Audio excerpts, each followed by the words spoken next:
The bigger thing is that we keep firing and wiring those circuits. They become more hardwired. So you have a thought and then the program runs. But it's the emotion that follows the thought. If you have a fearful thought, you're going to feel anxiety. The moment you feel anxiety, your brain's checking in with your body and saying, yeah, you're pretty anxious. So if you think about it, people wake up in the morning, they begin to think about their problems. Those problems are circuits of memories in the brain. Each one of those memories are connected to people and things at certain times and places. And if the brain is a record of the past, the moment they start their day, they're already thinking in the past. Each one of those memories has an emotion. Emotions are the end product of past experiences. So the moment they recall those memories of their problems, they all of a sudden feel unhappy, they feel sad, they feel pain. Now, how you think and how you feel creates your state of being. By very definition of emotions, you're thinking in the past. And for the most part, you're going to keep creating the same life.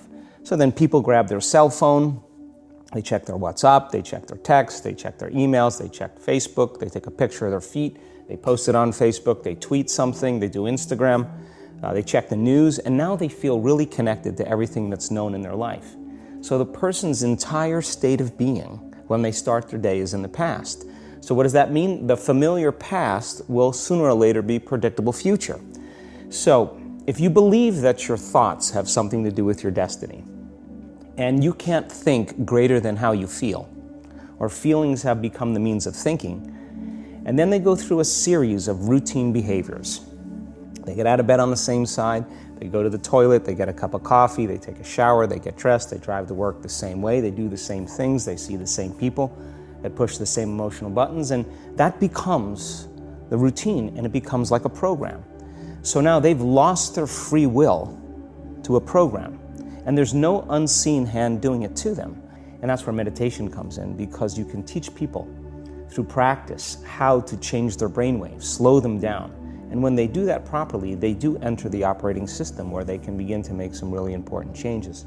So most people then wait for crisis or trauma or disease or diagnosis. They wait for loss, some tragedy to make up their mind to change. And my message is, why wait? And you can learn and change in a state of pain and suffering, or you can learn and change in a state of joy and inspiration. And I think right now, the cool thing is that people are waking up. So when it comes time to change, the redundancy of that cycle becomes a subconscious program. So now 95% of who we are by the time we're 35 years old is a memorized set of behaviors, emotional reactions, unconscious habits, hardwired attitudes, beliefs, and perceptions that function like a computer program. So then a person can say with their 5% of their conscious mind, I want to be healthy, I want to be happy, I want to be free. But the body's on a whole different program. So then how do you begin to make those changes? Well, you have to get beyond the analytical mind, because what separates the conscious mind from the subconscious mind is the analytical mind. The stronger the emotional reaction you have to some experience in your life, the higher the emotional quotient, the more you pay attention to the cause. And the moment the brain puts all of its attention on the cause, it takes a snapshot, and that's called a memory. So long-term memories are created from very highly emotional experiences. So what happens then is that people think neurologically within the circuitry of that experience, and they feel chemically within the boundaries of those emotions. And so when you have an emotional reaction to someone or something, most people think that they can't control their emotional reaction. Well, it turns out if you allow that emotional reaction, it's called a refractory period, to last for hours or days, that's called a mood. You say to someone, hey, what's up? You say, I'm in a mood. Well, why are you in a mood?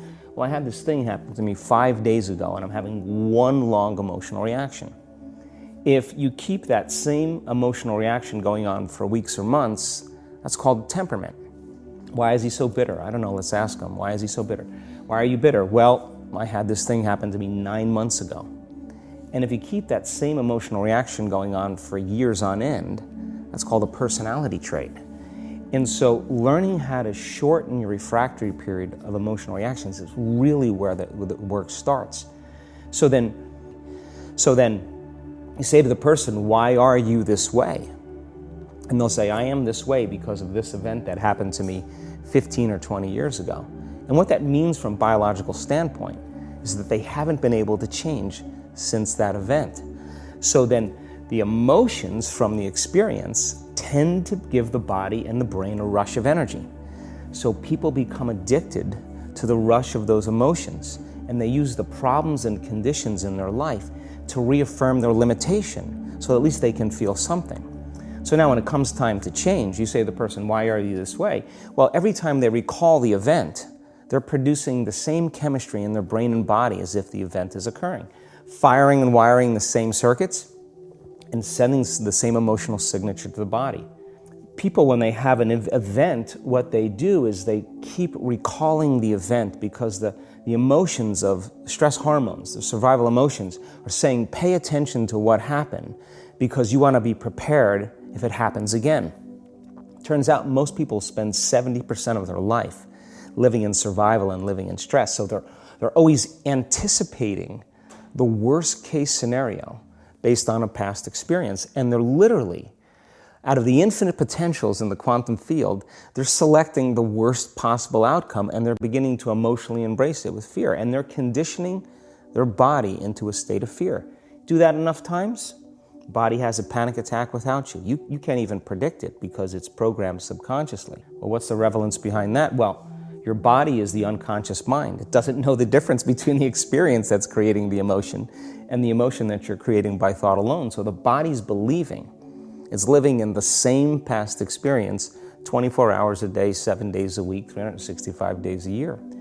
And so then when those emotions influence certain thoughts, and they do, and then those thoughts create the same emotions, and those same emotions influence the same thoughts, now the entire person's state of being is in the past. So then the hardest part about change is not making the same choices you did the day before, period. And the moment you decide to make a different choice, get ready because it's going to feel uncomfortable. It's going to feel unfamiliar.